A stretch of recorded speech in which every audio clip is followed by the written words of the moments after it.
Danas je u svijetu rođeno preko 350.000 djece. Zemlja se uredno vrti oko sunca i nema nikakvih naznaka da tako neće ostati još milijunima godina. Otkrivaju se neki novi lijekovi, ljudi se svakodnevno smiju, ptice pjevaju, šuma raste u tišini, rijeka teče i nastavit će teći još milijunima godina. Sve je dobro.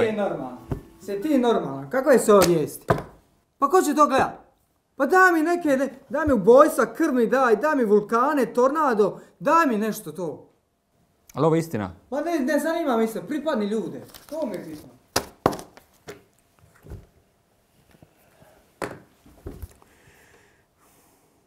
Ljudi ginu ko gljive.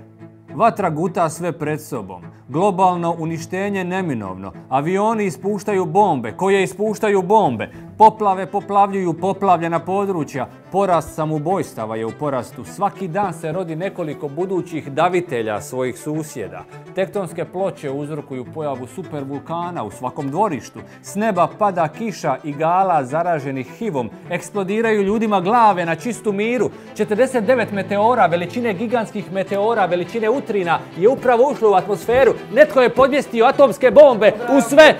Previše, aj molim, samo malo. Pa hoćeš da pripadnu ljudi? Pa samo malo realnije. Sve dobro, samo realnije. Znači, isto samo... E. Dobro, znači moramo ih prepast, ali ne previše. Tako je. I da izgleda kao nešto bitno? Da. Dobro. Onda ko dnevnik, reci ko dnevnik. Pa tako je. Pa dobro, pa reci to, okej. Može. Dobro večer, poštovani gledatelji, dobrodošli u Dnevnik.